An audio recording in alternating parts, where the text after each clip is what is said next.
श्री शिवाय नमस्तुभ्यम। दोस्तों, हर हर महादेव। दोस्तों, जैसे कि आप सबको पता ही है कि 10 नवंबर शुक्रवार यानी कार्तिक माह के कृष्ण पक्ष की त्रयोदशी तिथि को धनतेरस का पर्व हम लोग मनाने वाले हैं। दोस्तों, धनतेरस के दिन आयुर्वेद के पिता भगवान धन्वंतरी, कुबेर देव और माँ लक्ष्मी की पूजा की जाती है।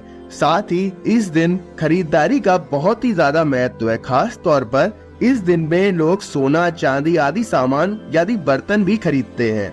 मान्यता है कि धनतेरस के दिन खरीदी गई वस्तुओं में 13 गुना तक वृद्धि होती है। वैसे तो खरीदारी के लिए धनतेरस का पूरा ही दिन उत्तम होता है, लेकिन इस दिन शुभ मुहूर्त को देखकर कोई भी वस्तु खरीदी जाए तो वह लंबे समय तक शुभ फल प्रदान करती है। पूज्य गुरुजी अपनी कथा में बताते हैं कि अगर धनतेरस के दिन आप धन्वंतरी जी की पूजा करते हैं तो आप पे लक्ष्मी जी की कृपा सदैव ही बनी रहती है। तो आइए जानते हैं कि धनतेरस पर धन्वंतरी पूजन का क्या महत्व है। ये पूजा आपको कैसे करनी चाहिए, क्या विधि है, क्या सामग्री चाहिए रहेगी और क्या चीजें आपको नहीं करनी चाहिए, यानी किन चीजों को करने से धनतेरस पर आपको नुकसान हो सकता है। पूज्य गुरुजी की कथा को सुनकर समझकर सरल शब्दों में आपको बताने का पूरा प्रयास करेंगे, तो आप ये वीडियो पूरा अंत तक देखिएगा। और आप सभी से एक प्रार्थना कि अगर आप हमारे चैनल पर पहली बार आकर ये वीडियो देख रहे हैं या अभी तक आपने हमारे चैनल को सब्सक्राइब नहीं किया है तो कृपया करके हमारे चैनल को सब्सक्राइब कीजिए, वीडियो को लाइक कीजिए, कमेंट कीजिए और शेयर जरूर कीजिए। तो चलिए शुरू करते हैं। दोस्तों, पूज्य गुरुजी बताते हैं कि धन्वंतरी जी भगवान विष्णु के ही एक अंश है, यानी उन्हीं के रूप है।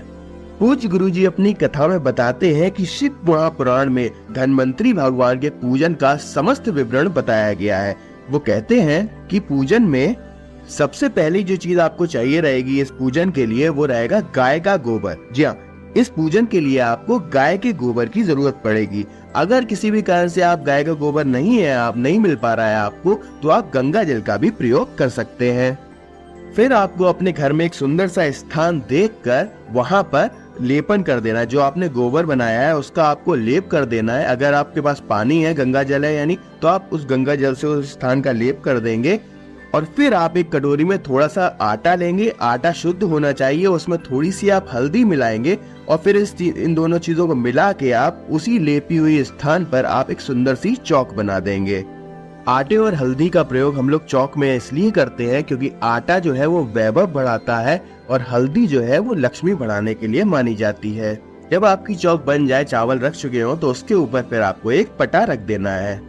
अब जो आपने चौक के ऊपर पटा रखा हुआ है उसके ऊपर आपको एक लाल रंग का नया कपड़ा बिछा देना है। नया कपड़ा आप उसके ऊपर, पटे के ऊपर अच्छे से बिछा देंगे।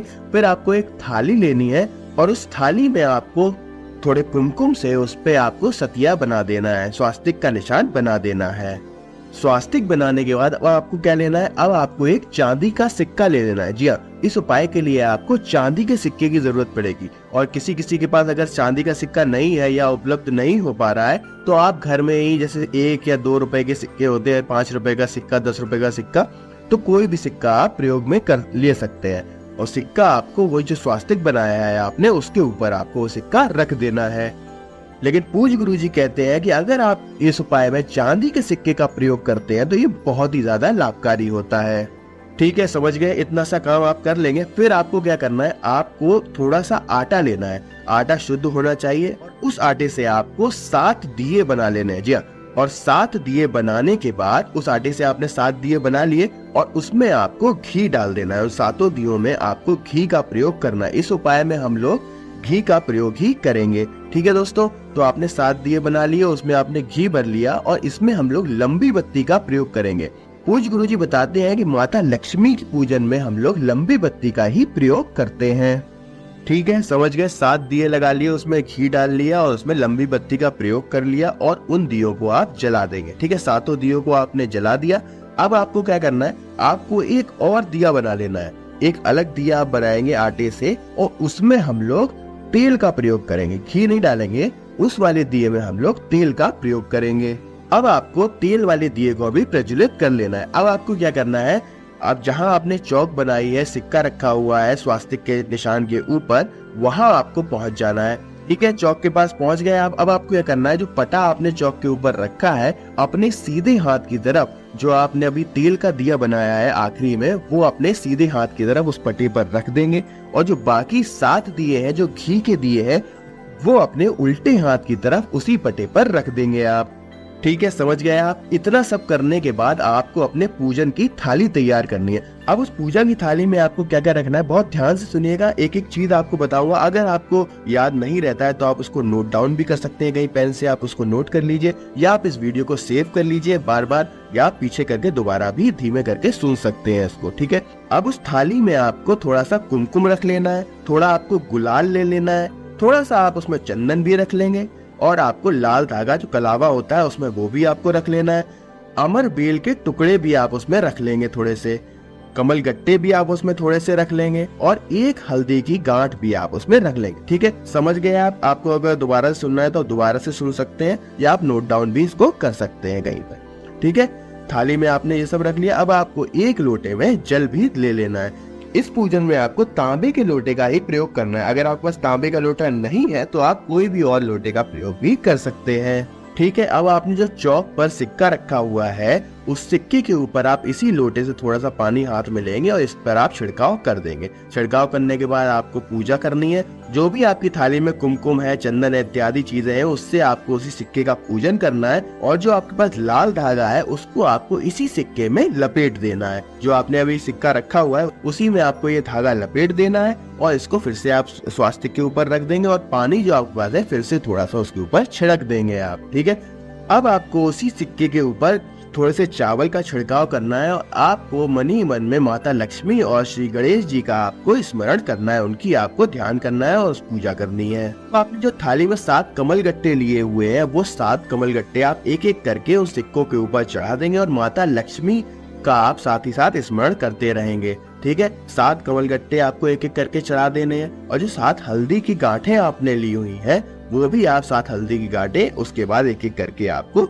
वहीं पर सिक्कों पर चढ़ा देनी है, और माता लक्ष्मी और भगवान श्री गणेश जी का आपको स्मरण करते रहना है। ठीक है, अब जो थाली में थोड़ा सा कुमकुम बचा हो, टीका जो भी बचा हो थाली में, उसको आप थोड़ा सा आप उस सिक्के के ऊपर समर्पित कर देंगे।